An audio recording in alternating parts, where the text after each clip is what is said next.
poppin' MVP gang? It's your boy, Pravi MVP, back with another certified banger. And today I'm breaking down the number one mistake y'all made in NBA 2K25, all of us, including myself. And it starts with this simple fact. Point guard and center are the two most important positions in the game, period. Every year, folks complain about losing, about random selling, about bad spacing, and no defense, yet nobody wants to build for positions that actually control the game. Y'all want wins, but y'all don't want the responsibility. So, in this video, I'm going to break down exactly why PG and Big are the keys to success, and why skipping on them will be the reason y'all stay mid all year. Let's Before we even get into the whole breakdown, just to let y'all know that I practice what I preach. I have 3 MVP tier PGs and I have 4 MVP tier bigs, and this is playing with randoms. I am speaking from experience, not opinion. Let's start with the point guard position. It's easily the most important spot on the floor. Why? Because you're the primary ball handler and the one responsible for setting up your team every time up and down the court. So you got to succeed, whether it's through efficient scoring, creating plays with pinpoint dots. The PG position is just way too important to just hand over to anybody. If you're serious about winning and getting more wins in 2K26, you need to level up your guard skills, plain and simple. Why? Because PGs control the possession majority of the time, possession by possession. And it's not about the dribbling and scoring. It's about reading the floor, managing tempo, reacting under pressure, and making the right decisions every single time down the court consistently. I didn't even start the year with a PG, but the PG position was played so bad by randoms, I was forced to make one. And guess what? I instantly started winning more. Why? Because I bring that versatility. I can score, facilitate, and defend. That balance is what separates a basic guard with a winning guard. Don't let the PG position get flooded with players who aren't built for it. Don't complain about losing. If you letting somebody else play with no vision run the most important role. Elite PGs make elite decisions, especially under pressure. That's the difference maker. A lot of dudes don't have the mental capacity for it. They can't read the floor fast enough. They don't anticipate. They just react slow and force bad takes, just jack up shots. I mean, we all got experience from dudes that's just out there jacking up shots, missing easy reads. They throwing lobs when they can just throw an easy pass. I mean, we don't even got the game under control. They throwing backdoor lobs with 2 dudes standing in the paint. They take stupid risks that's unnecessary when a PG is supposed to make calculated risks. A PG is supposed to be the one who put everybody in the position to succeed. It's not about going out and try to drop 20. It's about creating the advantage and then moving the advantage alone.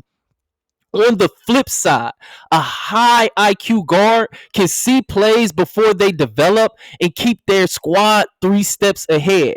And let's not forget, when you bring defense to the PG position, that's a whole different level of value. You're not just another cone hiding in zone. You step it up, you lock in and switch if needed. Because when the other team forces your squad to play man and your PG can't guard, that's how you see all them open threes that be given up, or somebody getting torched for 50. Like, you trying to slide over because this man simply cannot stay in front of anybody that's on the court. So we constantly switching over trying to cover for one dude because he feel like he got to have like 499 offensive attributes to be able to score, or 94 plus. You just not good at the game. Care what nobody say. If you got to push it all the way, because I feel like if you got defense, that's just as good as having a high, overly offensive build. Now, if dudes playing in a set squad, if that's how your squad want to do it and they can make it work around you, hey, do your thing. You feel me? Like, that ain't for you. I'm talking about these guards that's not with a set squad, that's not playing around them, but they running in with no defense and then selling the entire team. The bottom line is the PG spot is the brain of the team. If you got skills and IQ to run it right, you'll win more. Period.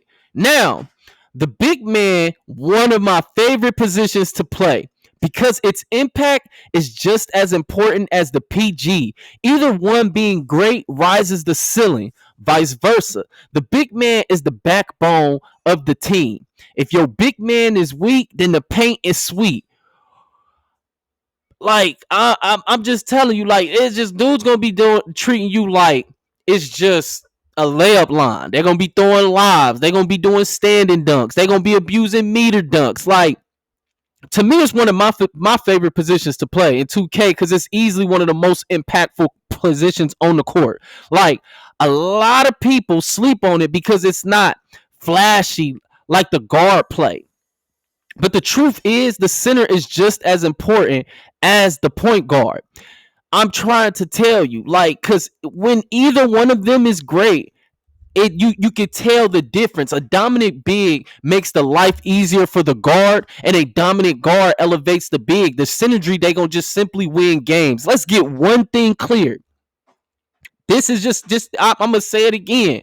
If your big is weak, your paint is sweet. You giving up free points, no rim protection, no boards. You killing the other teams. You killing your team's chances before the game even starts.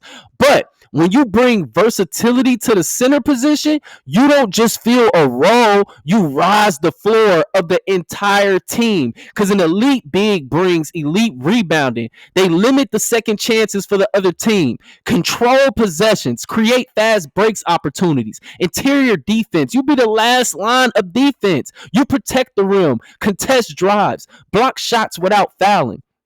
Perimeter mobility. In today's meta, bigs have to be able to switch on to guards, head screens, and rotate quickly. Efficient scoring, whether it's off putbacks, pick and roll finishes, pick and pops, post touches, spotting up in the corner. A good big doesn't need 20 shots, but he make all his touches count. Passing IQ, outlet passes, skip passes out the post, high-low action. You help the offense flow even when you're not scoring. Just being big and being able to pass and knowing where to be. And look, if you got all that in your bag, you're not just a center, you're a foundational piece. But here's the problem. Too many of y'all leave that role that has big responsibility to bum randoms. You queue up with no center or a low IQ one. I don't care whether you shouldn't even question why your guard is struggling. Let me tell you something. It doesn't matter how good the guard is.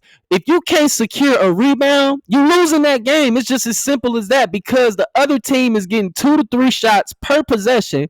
It kills your momentum. You can't run in transition. You can't get any stops in the paint for real. They throwing lives. They sitting here stick dunking. Your shooters don't get any rhythm. Your guard is forced to play hero ball every possession just to stay alive. On top of that, the defense just falls apart. A good big has to. This is mandatory. Defend the pick and roll without needing extra help. Call out rotations and anchor the zone. Close out to the corners, then recover back to the paint. Read multiple threats at once while staying disciplined. That kind of court awareness is not something you can trust a random to handle. So, if you're tired of losing because the paint's getting flooded, your team can't contest anything, and every rebound is a fight, stop leaving the 5 to chance. In 2K26, don't make that same mistake you made of thinking the big is a throwaway position. Take that responsibility, learn the reads, box out, talk, be physical. Because when you play the center position at a high level, when you dominate the glass, protect the rim, and stay locked in, you gonna instantly see more wins guaranteed. So boom, there it is. If you out here chasing more wins in 2K26, you gotta start with the foundation. Point guard, center. These aren't just roles, they're responsibilities. They require IQ, discipline, skill, and the mental toughness to lead a team, learn a team, patience on the court. Whether you're running the offense at the 1 or anchoring the defense at the 5, you got the power to shift the outcome of every single game in every single mode. But if you dodging these positions and leaving them to randoms and still wondering why you losing a lot, you're the problem. No build saves you from bad decision making or soft paints. Like, so in 2K26, take control, build right, play right, think like a winner. Because once you master PG or center, you gonna play them the right they've been meant to be played. Cause I'm just saying, in 2K25, these dudes don't know what they doing and they need to be on the bench.